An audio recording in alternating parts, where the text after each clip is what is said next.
welcome to season 5. So what I'm doing this year, so this is starting in January 2023, I'm always trying new things anyway, and hopefully you've enjoyed the content so far. The channel's main aim is to share experiences of the travel I do and also give you some insights so that you kind of know where I'm coming from. If you're thinking of doing the same thing, you've got a bit of prep. You can virtually pick my brain, as it were, and get at least my perspective on how I approached it, and hopefully that's useful to you. So with this new year, one of the things I wanted to do was to just set up and include some, I'm not going to call them interviews, it's more chats with other photographers. Now, I did this last time with Sandra Gray, who's a researcher in Uganda, and we put together 4 podcasts which looked into different aspects of what she does, and I hope you found those interesting if you listen to them. And this time I'm going to be talking to photographers because I find it very interesting to listen to photographers who aren't necessarily shooting what I shoot, but I like the way I like to understand the way they approach their subject and the kind of things they think about, particularly with composition. But if they're working with people, how you build rapport, how do you get good portrait shots with people, that kind of stuff.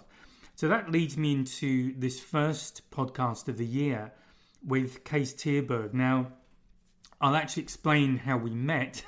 We've not physically met, but how we met, I'll explain that in the chat. But this podcast is essentially a little chat we had about the work he does, which is primarily nude photography, so very different to what I do. But nonetheless, I think there are some great takeaways. Regardless of what you shoot, there are things he shares about how he approaches locations, how he interacts with his model, all that kind of stuff, where he gets inspiration and how he plans. So I'm going to not say much more. I'm going to hand over to myself and Kees and let you listen to the podcast. And I'll be back again at the end and just do the sign off. So here we go. Okay, so I'm here with Kees Terberg, and so how I met Kees is quite interesting because I joined the local rugby club as in a supporter where I live here in France, a little village. The small town of Saint-Paul-le-Grand is the town, and met somebody who knew Kees when Kees was here, and Kees is now in Prague, and we've kind of connected as photographers that way. So we've never actually met in person, and we've just chatted a few times. And Kees does interesting work, so I'm going to ask him in a moment just to talk about what he does, because it is quite interesting. There's different slants on it as well, from the sort of portrait perspective, and then we'll talk a little bit more about how Kees fits that into his daytime job, I suppose, because he's actually a corporate lawyer as well. And then we'll talk a bit more about what he does for fun and any tips he's got for anybody listening to this who maybe has a day job, would like to do more with photography, but doesn't really know where to start. So we'll go there. And I'll talk at the end about if you want to see Kees's work, there is a site you can see. There's another one you can't, but Kees will explain that. And it's called Who Is Kees? So that's Who, WHO, is Kees. So that's the site if you want to have a look. So that's enough of me chatting. So Kees, do you want to just tell us a bit about your work and what you do? Sure, Graham, that's going to be fun. Hey, when I was in France, I was actually a professional photographer, believe it or not. Okay. But before I gave all that shit up, because right now I'm just an experienced amateur with a couple of years of professional experience. But before that, I started photography in the 1980s. I was working or studying for the International Baccalaureate in Washington, D.C. Okay. And one of the obligatory subjects on there was either arts, drama, or music. Right. I like listening to music, but don't ask me to play an instrument. Drama, I'm definitely not a drama queen. And arts, yeah, that sounded like something that I could actually pursue. Yeah. So I followed art, and then I had to get specialized in a particular field of art. And because I was very, very lazy, I decided that I was going to pick up a camera and just do pictures. The easiest was, if you've got the gift of the gab, you can just take a random shot. I took pictures of a couple of paint brushes in a dirty glass. And I just told the guy that this was exactly my form of art. And he says, that is fantastic. That is perfect. Yes, you can study photography as your main subject. So for the International Baccalaureate, I actually started focusing on one of the subjects as art.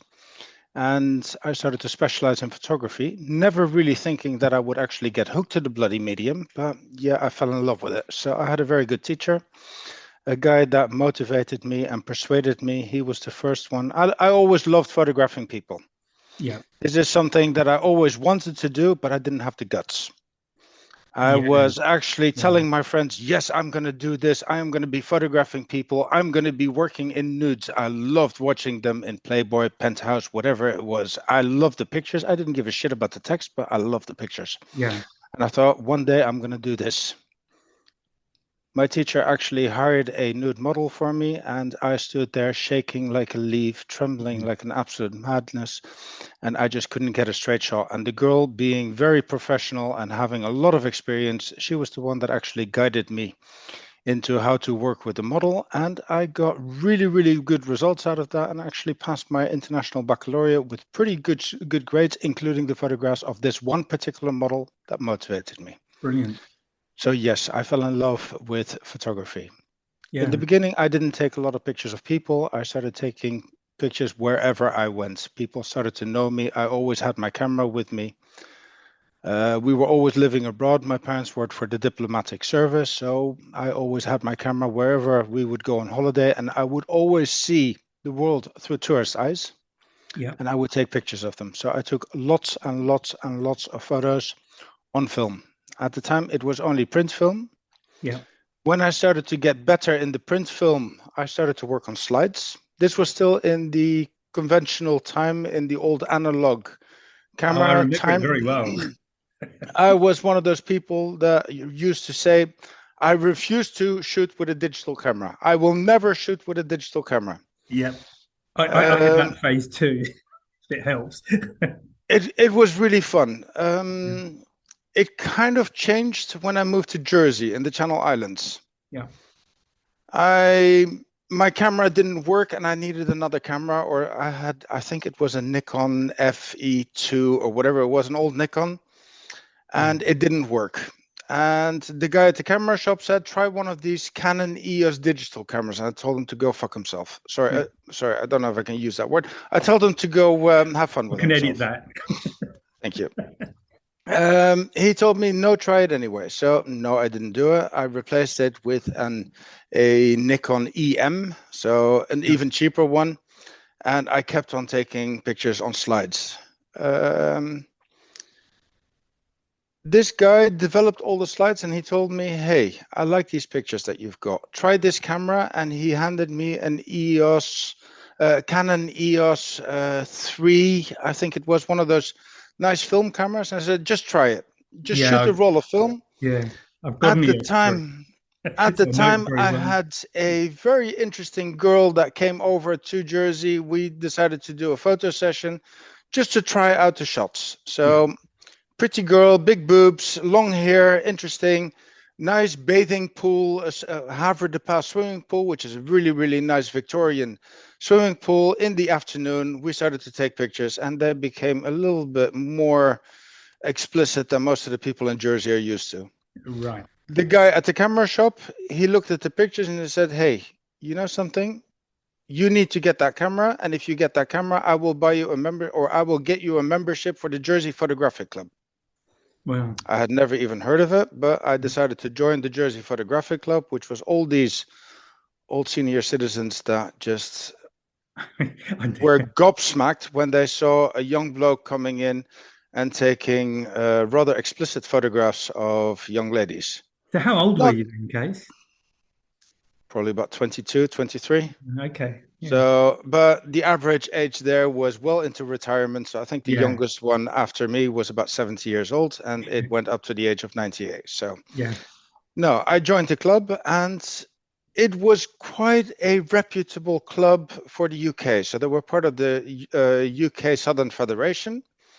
And we had big judges from all over the world who started to look at the work and they all loved my work just because it was interesting. And then after a while, I had enough photo sessions to have too many pictures that I couldn't develop in time. So I had about 20 rolls of slides. And the guy at the camera shop said, hey, you've got the EOS 3. Try the digital D60, the Canon EOS D60. It's a digital one. It's going to be a lot cheaper. You can get 1 gigabyte card in there and you will have the pictures and you will have the results instantly. Yeah. It was going to be about the same price for the camera as I would have had to pay to get all the slide films that I had left to get them developed. So I got the slide film developed and I decided to, yes, I tried it. So the D60 was the first digital camera that I bought. Right. And I must admit, I really loved the fact that I was able to look at the picture straight away. I had the results within 10 minutes. And when I started to do weddings every now and again, with a photographer friend who had a studio in Jersey, Chris Thomas, I started to help him out as a backup photographer, just for the fun of it. And at the same time, I would meet a lot of people. I just had one objective, which was to get portraits of people. Yeah. And nothing better than a wedding or an event where people are always smiling, everybody's happy. So I started to kind of build up a passion to photograph people smiling. Okay. I just wanted to capture smiles. And I started on Facebook at the time. I started a little chat where I posted a picture of a person smiling with a quote of some kind of person about smiles. Yeah. So anything with relevance to smiling, I would take a picture, I would post it, and it was usually black and white pictures, and people loved it. I always told people I wasn't going to do anything digital. I hated digital. So if I was not able to do it in the darkroom, I was never going to do it digitally. I started teaching photography, basic darkroom skills at the Jersey Art Center. And they needed someone to teach digital technique. Well, that was my biggest mistake. I started to show people what you could do with digital, and I went overboard. Yeah. I started to create fairies. Right. Right. So I showed people how they could cut out a person, put wings on them, and then place them on a flower photograph. That was just something on the side. So I was showing it, I was messing about with it, I was really playing with it, and it was something that I didn't decide. And I promised that I was never, ever going to do that. Mm. The job in Jersey, which was in finance, it was in the banking, it ended because Tony Blair decided that Jersey was no longer going to be one of the offshore countries for finance. So I decided to move to France. Right.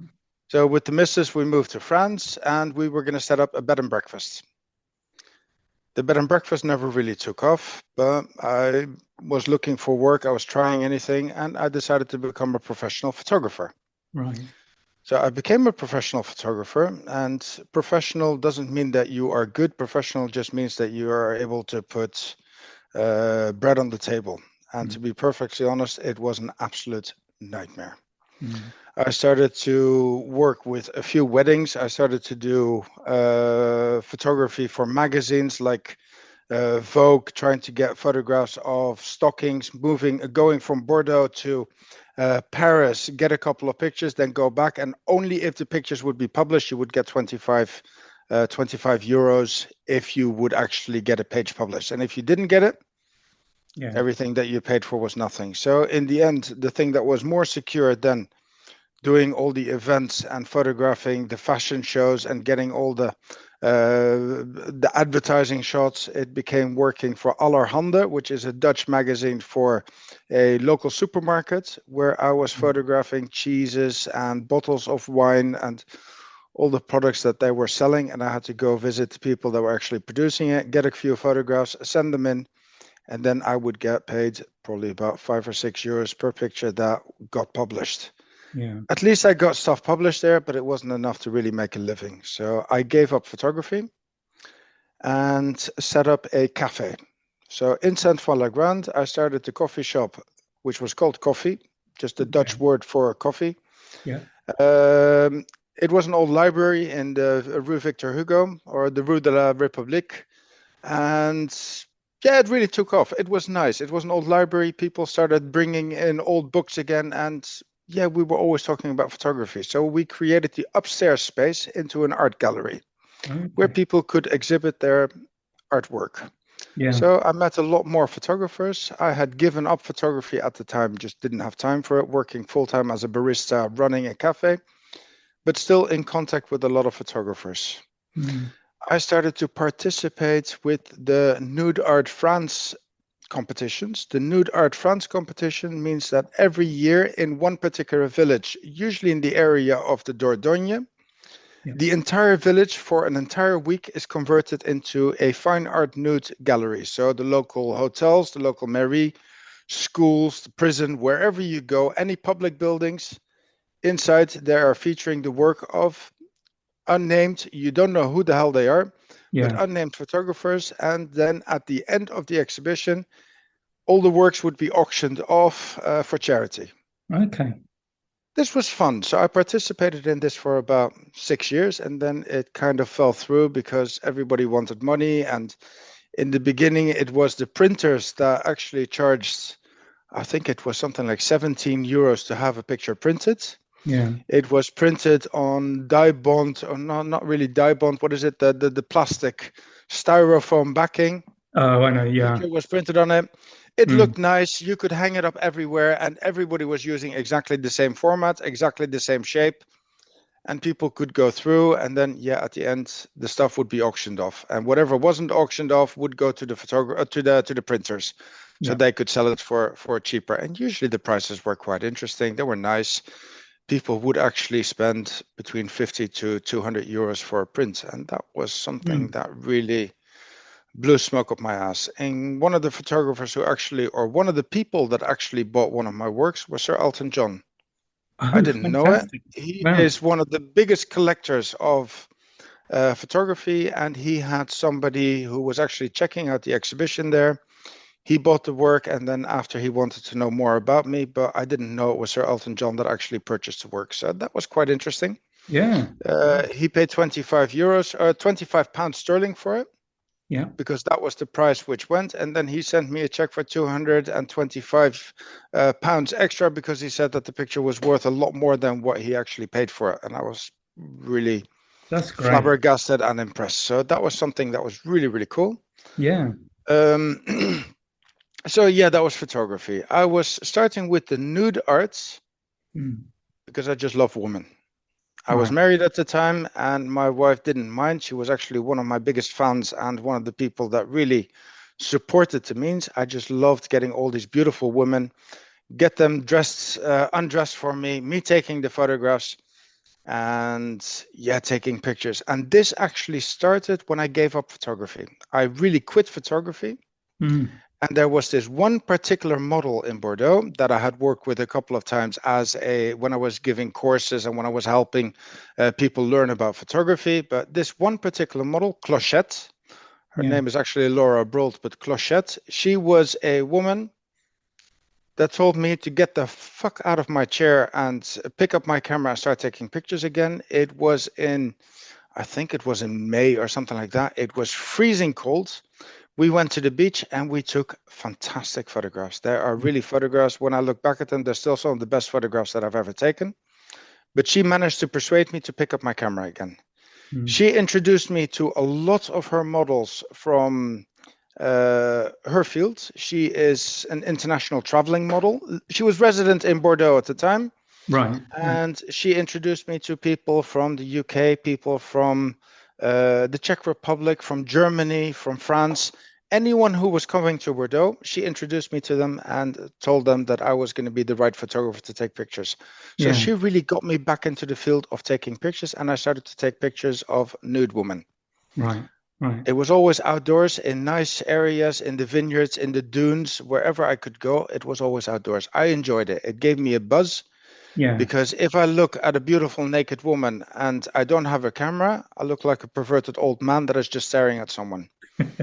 If I look through the camera, the woman will actually smile at me. She will give me the right poses, and I'm no longer a pervert. I am actually a fantastic photographer. Mm. I It have is a a difference. question actually, just about the models, and this may be for anyone who's thinking about doing it. I did a bit of work with a photographer in Sydney, and her father was a photographer, a professional photographer, and he always worked with professional models. And she was saying that because you always work with professional models, they knew what they were doing. They knew what the poses were and all that. He would have been incapable of directing somebody to actually shoot them because he was always working with professional models. So, from what you said earlier as well, it sounds like if you're working with professionals, they already know how to pose. So, maybe if you're starting, it's worth paying the money if you hire, because there's model mayhem and things like that where you can meet them, Absolutely. and it's worth paying somebody just to get the basics down because they're taking care of that. You can learn from them, learn the posing part of it. It's not all on you as a, like say, new photographer who's possibly shaking in his boots a little bit. It's not a usual thing to do for most people anyway. Yes and no. Okay, yeah, A model, even if she is a professional, means that she's earning money from whatever she's doing. yeah, She's still a human being, and people tend to forget that professional models are humans.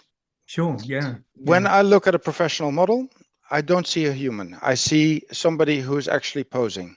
mm, I see a subject. I don't see her as a personality or a person. But me as a photographer, I want to look for personality. I want to see who they are. I make them laugh and I communicate. yeah. So that's It is about rapport, very, building very rapport. important to be able to talk to a model, not to have these awkward silences. Yeah, Yes, if I look at all the photographers or all the models that I work with in Prague, mm, I can give you enough examples, but mm, all of them have their own repertoire. They have their own poses. They know exactly what they want. yeah, yeah. So I that would know be a what I good want, thing. and I will direct the models. But yes, the models themselves, they already have the experience. They will pose, but then the chances are that you're going to have exactly the same poses as somebody else. There's nothing unique to it. Yeah. So maybe that kind of I mean I've not really done that kind of work, but I'm guessing it's good to have. I used to do some portrait work with families, and it would always start with a sit down, the chat about what we were going to do, what I had in mind, what they would like. And I'm guessing that if you're perhaps new working with a professional model, it would almost be the reverse, where you're building rapport with them and asking them maybe about the kind of poses they're used to doing, but also adding your own input. So ideas that you might have had where you might have been inspired so that you can work together as a team, hopefully, to produce great results. I don't know if that would be how it would work. Absolutely. Absolutely. And that is where you need to get examples. And the examples, you can get them from magazines, you can get them from books, you get them from the internet, you get them from other photographers. Use these examples as a base. Yeah, yeah, But that is kind of how I got into the photography here in Prague because I gave up photography. When I started working in France, when I did the cafe, I didn't really have time to pick up the camera. yeah, yeah, The job fell through. I had a colleague that decided to help Tibet after the Tibetan earthquake, and she kind of helped us bankrupt the company. So after I lost my job, mm, the family kind of fell apart. The marriage collapsed, everything, nothing worked out anymore. And I just didn't give a shit about photography anymore. I really, yeah, really gave up. yeah. I got a job in Prague and I was invited. Well, actually, I was invited for an interview in Prague. So I brought my camera just to be able to talk about a job in the Netherlands. I was Right. looking for work internationally. I stayed in Prague because the guy offered me a job to stay there if I wanted to stay there. He would actually arrange for accommodation to be extended and I would be able to work for his company. So I had my camera. I had already been to Prague once, which was just after the fall of the Iron Curtain. Okay. It was beautiful. It was very impressive, but it was cold. Yeah, Now I came back in spring and so much had changed. And I saw it from a new perspective. And all the pictures that I failed to take, I wanted to take again. So I got out with the camera to take pictures every single day. Wherever I had a chance, I started to take mm, pictures of the city because Prague is like a fairy tale. The only yeah, difference is that Prague is actually real. yeah, yeah. So once you start knowing the area, and I was discovering new places all the time, I got in touch with a few people about photographing smiles. So I wanted to pick up the idea of photographing with people again. I started photographing this Russian lady, beautiful ginger woman, and Uh, it was fantastic. Now I think Having seen she's this, on your Instagram, isn't she? Is she the no, lady in whose case? no, Not that lady. no, no, no. Nora Olin is her name. She's Russian. She left the one on my Okay. Instagram. Oh, Don't I'm talk to looking me at the about wrong her. one. That was my Yeah. last relationship, which actually flawed. But whatever you do, don't ever date one of your models. Biggest advice. Okay. Well, mine are wild animals, so it probably wouldn't work out terribly well for me anyway. Hey, hold on. A ginger is a wild animal as well. Keep a ginger as Hey, a model, but don't ever, ever, ever. well, I was a If you ginger strike before him, it all went white, so I know what be they're like. careful. Be careful. Be careful. Be very Yeah. careful. No, Okay. so I started to photograph. I've, as a photographer, I was always passionate about gingers. I love their freckles. I love their complexion. I love everything that they have. Mm. And as a model, they are beautiful. They are fantastic. So I started taking pictures, and I met another model, ginger model, but not a natural ginger, and she introduced me to a Prague website for finding models and finding photographers. Yeah. I signed up for it. It's interesting. It has changed a little bit over the years, but I still find a lot of people through that particular website. It's called Photo Patrachka or Photo Searcher. Okay. And yeah, it provides local people. It's a little bit like Model Mayhem, but more for Prague, More Brno. local. Okay. Local models work with this, but kind of like Model Mayhem, but on a smaller scale. Right. Okay. So I got in there. I really I divorced from my wife, and it was nice to meet people without having any expectations of getting them in the sack. It was just I wanted to get out. I wanted to photograph people because this is what I enjoy doing. And Yeah. then after that, I got back into the nude photography because some of the people that were working TFP for me, they were professional traveling nude models. And I thought, hey, this is going to be Right. interesting. And TFP is time for photographs. Time for photograph, time Yeah. for Sorry. print, time for Yeah. pictures. Yeah. You exchange your time for the time of the model and you do a mutual collaboration. Yeah. Yeah. Um, it worked. It was nice. But if you really know exactly what you want, and at one point I decided that I lived in the most beautiful city in Europe, Prague. Yeah. I had seen a lot of videos where people, especially Americans, are videoing nude models walking from one end of town to the other end of town, and then without getting any reactions from the people, so people didn't look up. And I thought, hey, this is interesting. So I could do much better, but I want to do it in these beautiful spots Mm. without the tourists. Yeah. And I decided to start sunrise shits. So people who were available, who were interested in that, they could work with me for sunrise, and we would get up at the crack of dawn, especially in summer. That's at 4 o'clock in the morning before public transport starts going. Yeah. You get a taxi, you go into town, you start taking the pictures, and then by the time the public transport starts going, you're finished. You grab your first cup of coffee, and you've had your photo session for at least an hour or 2 hours. Just be able to take pictures wherever you are in the Czech Republic. Mm. And this is formidable. It is fantastic. You really have the most beautiful city, and if you can use that as your backdrop, Yeah. there's nothing nicer. And it hadn't been done, so for me, it was something unique. Mm. Do you have Yes, places in the city that you would sort of go back to again and again to take the photographs, yes. or do you move around and try No, lots of new locations? I moved around, tried lots of new locations, but then again, once you do that and you start posting them on the local websites, Photo Patrachka, where you can only get in if you speak Czech and if you are actually a member, but the people there, they wanted to do the same. They wanted to have the same pictures. They wanted to try the same thing. These are models that say, hey, I love that. I want to try that as well. Right. They will have their own poses, they will have their own style, but they have their own view of that particular location. And when I'm talking about that particular location, I'm talking about the Charles Bridge, Okay. famous. I'm talking Mm. about in front of the castle. Mm. So the big castle. I am talking about there is a book by a photographer, Jan Reich. Jan Reich, Prague. Right. Yeah. And my biggest challenge was to get every single place that he photographed. I wanted to find the same places and do it again. So I photographed all the places in the book, which Yeah. still exist. And then when I had done that, I decided to bring a model there. And I did exactly the same pictures, but with models in these places. Right.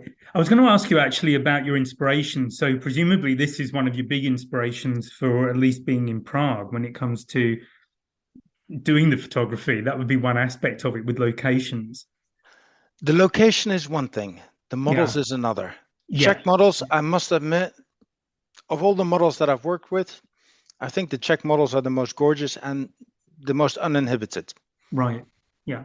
They are easygoing, they are relaxed, and because most of the people that I work with are really experienced fine art nude models, photographing outside is absolutely no problem. And because we tend to do the session over 2 days, Okay. we start, for example, on a Saturday, we walk around and we find all the locations. Then we go back on the Sunday before the sun actually rises. We start as soon as the sun rises, and we actually take the pictures at the locations that we have decided. Okay. They are a little trip, a little tour of that what we do. We know exactly where the clothes need to go. The fact that a model is nude is usually no more than 10 seconds.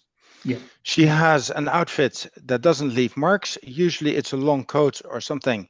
No shoes. She drops the coat. She poses. She puts the coat back on. You walk on. So you're never in the same place for more than about 10 seconds. Right. You just move on. So if you know where you're going to go, at least you can practice with the poses. Say, this looks nice. That doesn't look nice. Rather than setting up the pose while you are taking the picture, Right. you So actually you're prepare it in sorting the advance. poses out on the initial kind of not well, kind of a reconnaissance almost, but and planning the shoot on the Yes, spot, but planning the shoot for the following day and knowing what you're going to do in each location. So that, as you say, when you get exactly. there, you just get in, you do it, and you move on. That's it. We take the pictures fully dressed on the day before. Okay. She Okay. sees the pictures and she says, oh, I can do better there, or this would look nicer there. Or we look at lines and say, this is how we need to adjust the lines. Yeah. Whatever it is, you can actually get everything planned. And once you've seen the pictures and know, you've got a feeling of what it's going to be like in the end. Yeah. Yeah. And it That's a is good fun. way. It is nice. It is an easy way of preparing Yeah. because yes, I have worked in Bordeaux Mm. with a group of people telling me exactly who was coming where. Then you've got two people helping you out to say if the coast is clear. There's one person who takes all the clothes, then you take the pictures, then the one person helps the model dress again. So Mm. you are at least 4 or 5 people in order to do a photo session.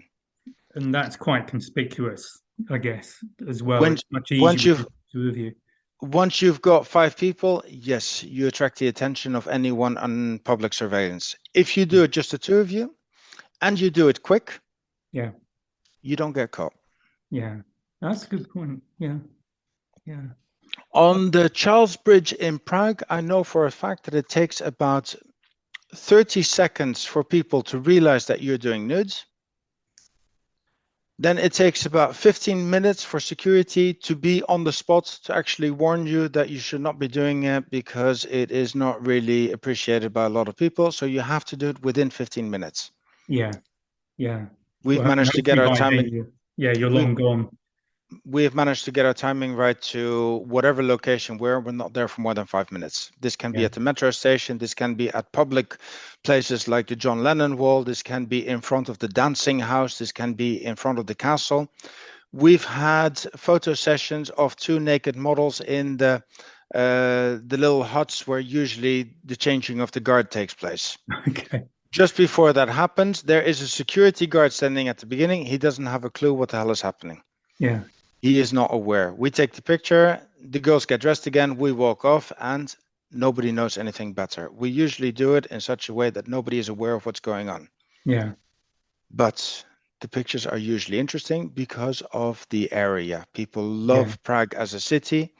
The fact that there's nobody walking around is already fantastic because you're that early, and then having a gorgeous model who poses, Mm. even better. So this is kind of where I get my kicks.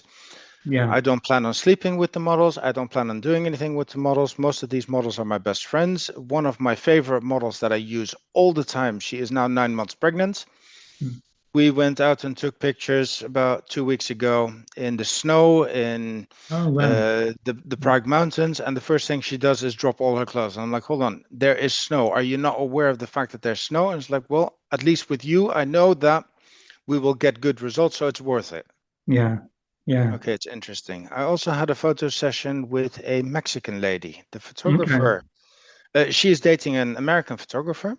They were not able to go to the United States because she could not get the visa to go to the United States. So they decided to have a holiday in Europe. They came to Prague, and she wanted her husband to take the same pictures as what I usually take. Yeah.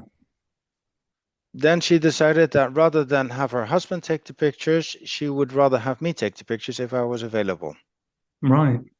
Okay. And I decided that was going to be great if her husband came along anyway, so we could take Yeah. pictures. And it was fun. So on the day before, we walked around and she was already jumping to get the pictures taken right. And then in the morning, we did the same once again. They are a world of a difference. Even though one was in the afternoon and the other one was early in the morning at sunrise. Yeah. Believe me, if you are shooting in November in the Czech Republic at sunrise, it is freaking cold. This is not the time to actually start taking pictures. So my usual shooting season is when the temperature outside is at least 20 degrees Celsius, when it's comfortable for the model and for me Yeah. to be able to take pictures. When a model is uncomfortable, doesn't matter for whatever reason, you will see that in the picture. Video So the come out model in the needs to be picture. comfortable. And I guess I was going to ask about sort of favorite times to shoot, but I guess, from what you've said, it has to be first thing in the morning, as soon as the sun's up, pretty much, just because of the nature of what you do and where you're shooting. So Yes. that's a restriction in that sense. That's you have a definite defined time slot that you have to work in, and then after that, Yes. it's Well, there are actually two good time slots for nice photography, which is either early in the morning or late in the afternoon. yeah, hit the golden hour Yeah, each but late in the afternoon, you're never going to be on your own. There's always going to be lots of people, and I really, really want to try and avoid as many people as possible. I want to get somewhere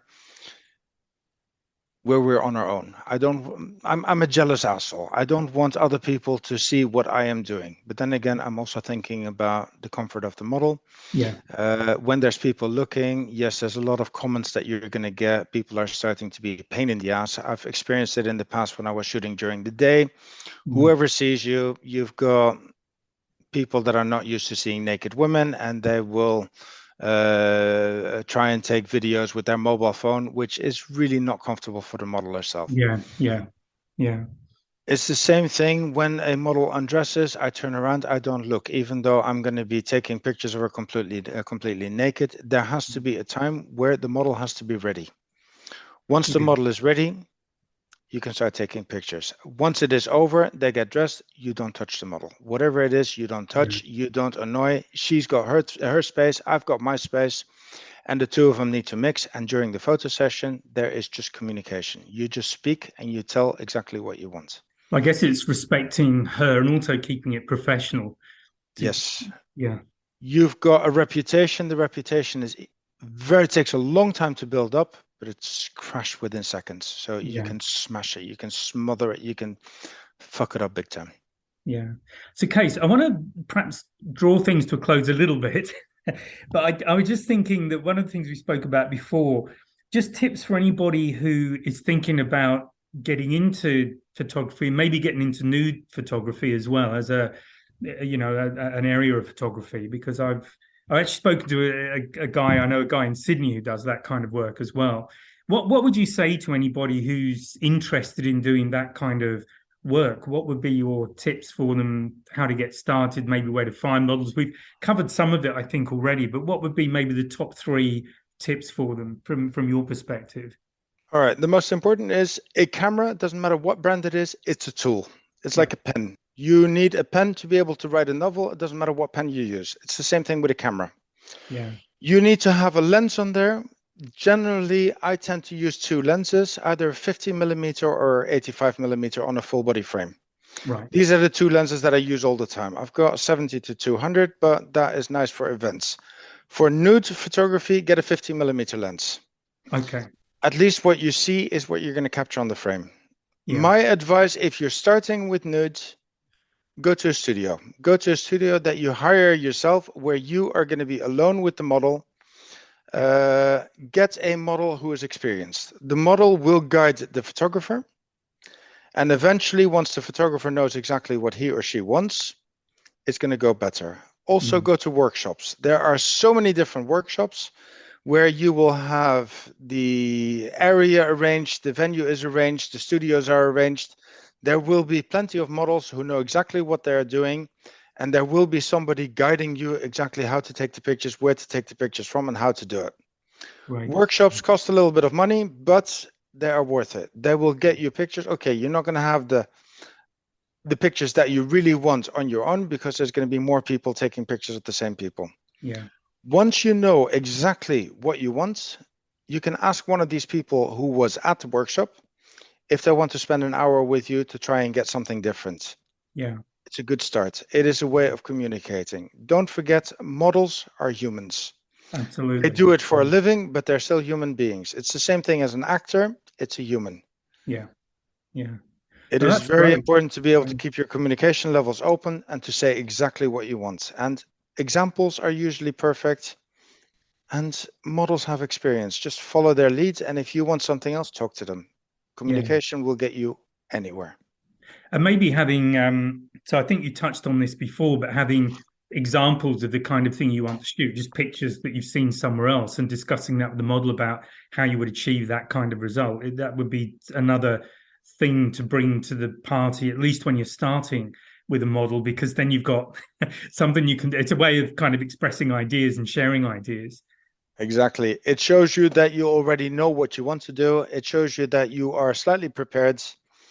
What I tend to do as well is ask, if I'm working with a model that I haven't worked with, what kind of music he or she likes. Okay. I bring music, and the music will usually get them in a swing and in the mood, and we take pictures based on that. Yeah. The models with whom I do my more experienced work and the more daring work are all models that I've worked with before, or people who have done it before. If it's not with me, I need to be able to rely on them. I need to know exactly that they will understand what I'm looking for. So these are models with whom I take risky pictures. The ones that are less risky, in nature, outside, near a lake, somewhere where there's nobody, where you've got time, where you can talk. Yes, that's how you start. Yeah. You can do it in the studio, but I just don't like studio work. I just prefer being outside. And hey, come on, I've got the best playground that you can possibly imagine. Prague is absolutely drop dead gorgeous. And yeah, I've got a portfolio with about 70 models at the moment that I can just call, and they will be available at any point. So tip number 4 would be move to Prague. Hey, it's a good one. It's a very interesting tip, but Something then to think you're not about. going to have anything. You're not going to have anything original because I've already done it. Yeah, that's true. All right. Well, look, I'm going to wind things up there, Kees. But thank you so much for doing this with me. I found it very interesting. It's good, and it's not the kind of photography I do, but it's always great listening to how somebody else works in a different kind of photography, because I find I always get ideas for the kind of stuff I do, and it sounds crazy, but a few years ago, one of the best photo kind of lectures I went to was actually a guy who photographed trees, which to me actually get in the way most of the time. But I was really inspired by the way he used space, and it got me thinking. So it's always good to hear how other people work, and I'm sure people will have found that interesting. So thanks again for your time, Kees. If people are interested in my work, my account on Instagram is Kees Terberg. It's a private account. Just send me a message and say that you came through Graham, and then I'll let you in. That's fantastic. If you don't mention that, chances are that I'm not going to let you in. No, that's fine. No, that's fine. And yeah, for anybody listening, if you're not sure how to get in touch with Kees, just drop me a message and I'll let you know. Okay, brilliant. Thank you. Well, I hope you enjoyed that. If you want the details of the book that Kees referred to, it is in the written notes that go along with the podcast. So that's all there. I've also included Kees's Instagram accounts. So if you want to access his main account, which is the one that is private, let me know. Send an email to me at graham@ge.photography, and I will arrange an introduction. So, and as Kees said, that's really for photographers, because this is all part of respecting the privacy of the model that he's shooting with. So that's important. Okay, so that's it for this podcast. I hope you've enjoyed it, and I'll speak to you again soon. Bye for now. Oh, and one thing just before you go, please take a look at the 2026 wildlife calendar. That's available now. It's on the website. There's a link below the description of this podcast episode. So please take a look, and I'll speak to you next time. Bye now.